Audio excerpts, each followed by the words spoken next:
and whether or not we felt like there was any undue risk that it presented us in terms of trying to be able to get configured here and continue the processing down toward the 17th. And so we talked a great deal about that. And of course the answer, as I indicated earlier, was that we thought we could safely proceed toward the 17th. So Irene, there are a lot of factors that we considered, and within the agency we are certainly considering the risks associated to the shuttle and the station programs within SOMD of not being able to launch this mission in this period. And it's a relative risk. There are other risks and factors that have to be considered, and we're trying to do that in a way that that represents the agency's priorities appropriately. Irene, do you have a follow-up question? No, I'm good. Thanks very much. Okay, we'll take follow-up questions here at Kennedy. Marcia? And Associated Press. Leroy, if you find the shuttle moving toward the end of this June window, would there be any consideration given to shortening the mission and still being able to fly? Yeah, and the answer is yes, Marcia.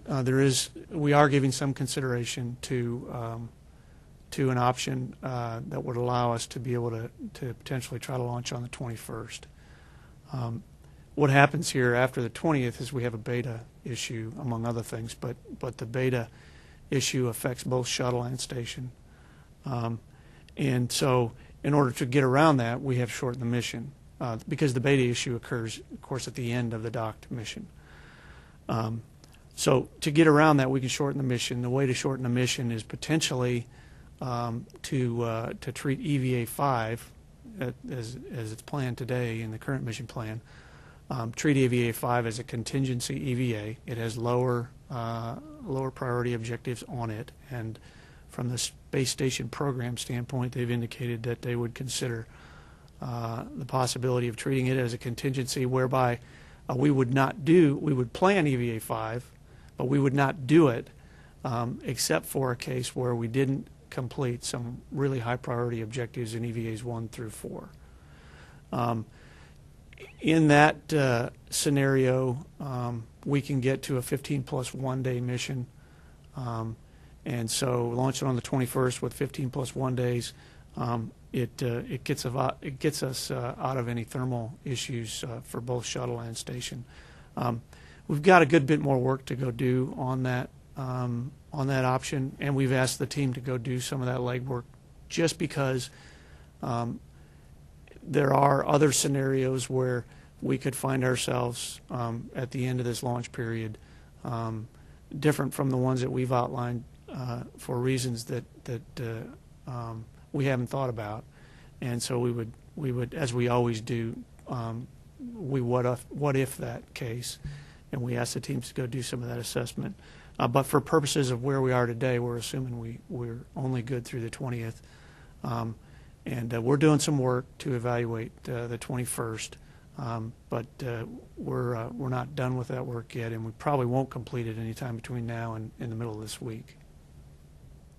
Bill. Hey, Leroy, I just want to make sure that when I write this up, I do it accurately. And so if I say you guys are aiming to launch the shuttle first on Wednesday, if no other problems crop up, that's accurate, right? I mean, the shuttle is number one on the runway if you can make it happen. Is that accurate or not? The way I would say it is that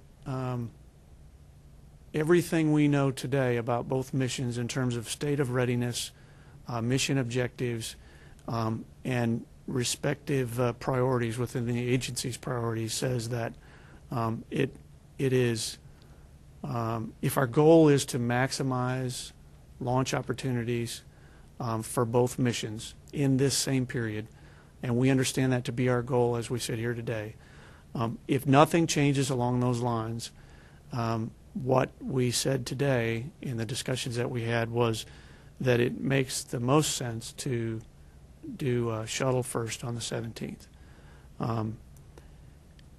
And LRO would come back and have two opportunities on the 19th and 20th, and possibly a third on the 18th if our scrub comes as early as before midnight on the 16th. In other words, right after we test this valve. So in keeping with what we understand the priorities to be today, From an agency priority standpoint for both these missions, every indication is that the Plan A is the one that we'll execute, which is to launch shuttle first on the 17th. But everything has to continue to go well. We need to have no breakage on the shuttle processing side, as Pete talked to you about. We need to not have too much bad weather that keeps us from doing work out at the pad, and we need to have no other issues crop up and crop in. If any of those things happen in the next 24 hours or so, then in all likelihood it would go the other way, and we try to get the range configured to launch LRO first. But that's a lot of things have to go our way, but that's where we are right now. James. James Dean from Florida today. So under that scenario, just to go through all of them, I guess there's still, even if things don't go perfectly over the next day, there's still a possibility to get that attempt in late in the week. You could, resolve any new leaks that crop up, or, if weather gets in the way or something, you could still conceivably get LRO off Wednesday and, That's get correct. an attempt in on Saturday, I guess.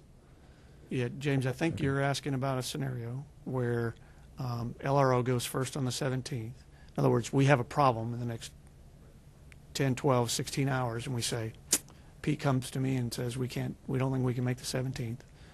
And we let the leadership know about that.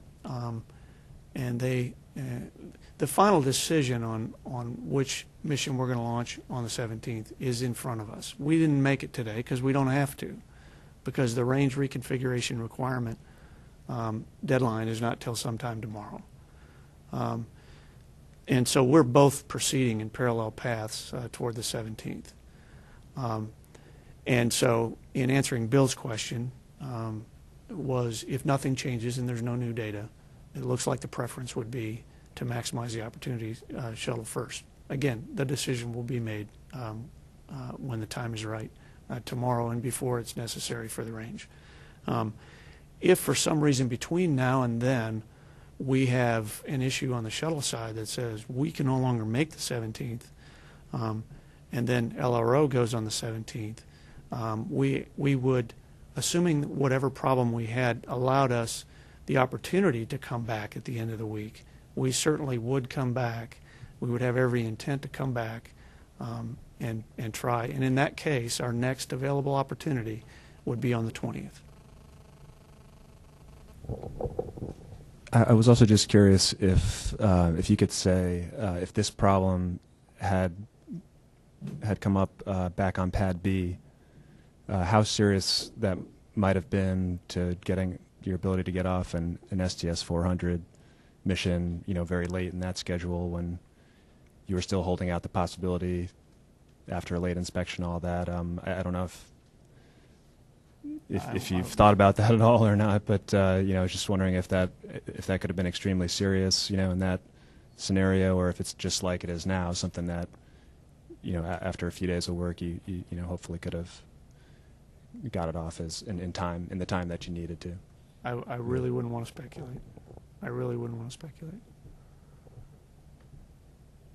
Are there any other questions? Okay, that will conclude today's STS-127 Post-Mission Management Team News Conference. Please join us tomorrow at 1 p.m. Eastern for the LRO L-Cross pre-launch news conference, and then again at 3 p.m. for the STS-127 Countdown Status Briefing. Thank you.